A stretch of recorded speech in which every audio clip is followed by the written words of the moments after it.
सब लोगों को जीवन मिला है, हम जिंदा हैं।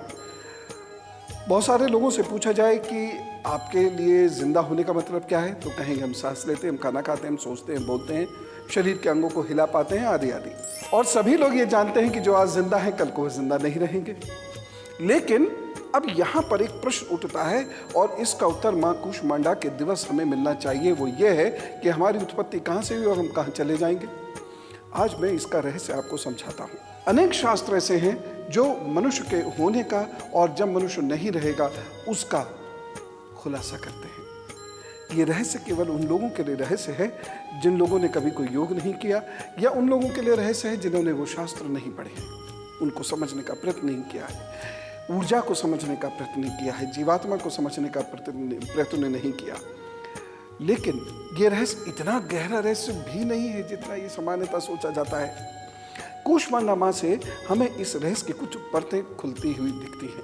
यद्यपि इस पूरे रहस्य का विवरण तो मैं फिर किसी दिन आपको दूंगा, लेकिन मैं आपको ये बताना चाहूँगा कि सूर्य के अनेक मंडल हैं, जिसमें से मध्य मंडल है और उस मध्य मंडल की महादेवी हैं कूष्मांडा माँ। इसमें ही सूर्य की ही नहीं पूरे ब्रह्मांड की ऊर्जा का संचयन होता है। पृथ्वी की उत्पत्ति यहीं से हुई है। लगभग 1.5 अरब वर्ष पहले पृथ्वी की उत्पत्ति यहीं से हुई है और धीरे धीरे ब्रह्मा जी ने इस पृथ्वी का व्यास किया, इस पृथ्वी को इसको पुष्पित पल्लवित किया। और यह दिन शुरू हुआ था चैत्र के प्रतिपदा से। इसीलिए नवरात्रि में हम प्रथम दिन चैत्र प्रतिपदा को हम हिंदू नव संवत्सर का उदय भी मानते हैं और यही धरती का प्रारंभ का दिवस भी हम मानते हैं। अब यहाँ से वह ऊर्जा प्रस्तुत होती है और धीरे धीरे यह ऊर्जा इस धरती पर, इस पृथ्वी पर फैलती चली जाती है। और पृथ्वी भी एक दिन में बन के तैयार नहीं हुई, लाखों 4 लाख करोड़ वर्ष में ये पृथ्वी आज इस रूप में पहुंची, आज इस रूप में तैयार हुई है। हम आप यहाँ आज हैं। हम आप यहाँ 1000, 2000, 10,000, 50,000 साल पूर्व भी हो सकते होंगे, लेकिन माँ कूष्मांडा के इस स्वरूप के पूजा का दिन है, इसलिए मैं बाकी बातें तो आपसे बाद में करूँगा। लेकिन ये एक ऐसा विज्ञान है, ऊर्जा का विज्ञान है, आत्मा का विज्ञान है। इसे जो समझ लेता है वह बहुत बुरी परिस्थितियों से भी निकल आता है। आप तो जानते हैं, मैं ये आपसे कभी नहीं कहता कि सारी परेशानियां नष्ट हो जाएंगी, आप सब जीत जाएंगे।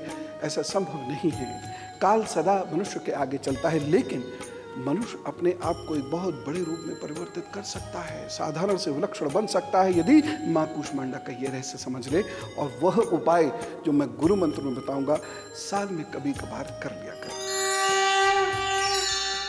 अब सबसे पहले आप यह जानिए कि माँ कूष्मांडा जी का ध्यान कैसे होगा। फिर यह जानिएगा कि माँ कूष्मांडा का मंत्र कौन सा है। उसके बाद फिर हम ये आपको बताएंगे कि क्या आपको दान करना है। लेकिन पहले मेष, वृषभ, मिथुन और कर्क राशि का हाल जाने। मेष राशि, ये दिन आपके लिए थोड़ा ध्यान से चलने का है। यद्यपि धन आने की कोई चिंता नहीं, आपकी वाणी से लोग प्रभावित भी होंगे, प्रतिष्ठा की भी कोई समस्या नहीं, परंतु एकाग्रता की कमी रहेगी। और दूसरी चीज़, जहाँ प्रेम होगा वहाँ तकरार इस दिन हो सकती है, इसलिए बहुत ध्यान दें। विद्यार्थी वर्ग इस दिन बहुत ध्यान दें, बहुत मेहनत करके पढ़ना होगा।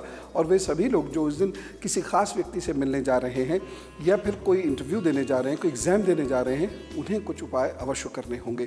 लेकिन पहले सावधानी जान लीजिए, इस दिन आपको अपने स्वास्थ्य के प्रति बहुत ध्यान रखना होगा और साथ ही साथ बड़बोलेपन की वजह से कहीं आप कोई गलत प्रॉमिस ना कर दें, उसकी वजह से आपको कुछ परेशानी हो सकती है। अब मैं आपको बताता हूँ उपाय।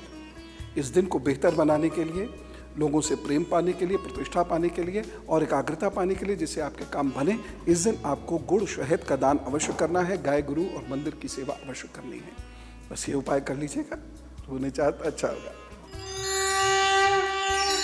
वृषभ राशि, ये दिन बहुत अच्छा नहीं कहा जा सकता रिश्तों के मामले में। बाकी कुल मिला के दिन अच्छा है, उत्साह है, नई सोच है। इस दिन आपके चेहरे पे नई रंगत भी रहेगी, परंतु रिश्ते आपको मायूस कर सकते हैं। पढ़ाई लिखाई के लिए दिन अच्छा है।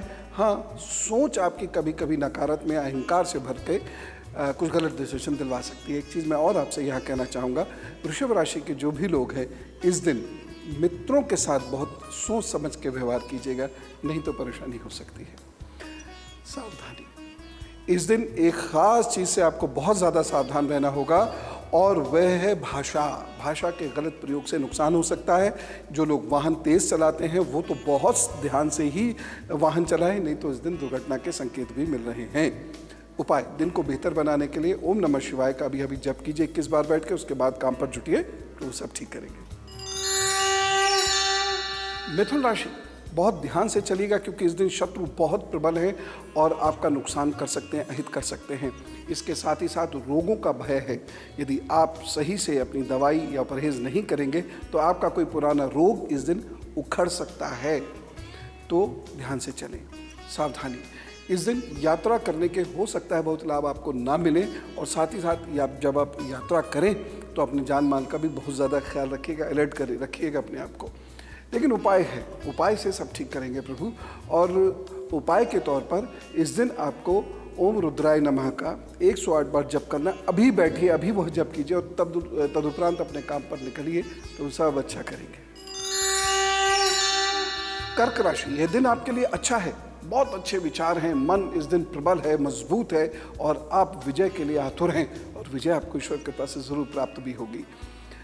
सावधानी लेकिन एक रखनी होगी आपको अपने स्वास्थ्य के बारे में, और कुछ दुश्मन आपको परेशान कर सकते हैं, अलर्ट रहिएगा। उपाय क्या करना है, दिन को बेहतर बनाने के लिए ऐं ह्रीं क्लीं नमश्चंडिकाय का आप 108 बार अभी जप कीजिए या अर्गला स्त्रोत का पाठ कीजिए और अपने काम पर जुटिए, माँ सब मैनेज करेंगे।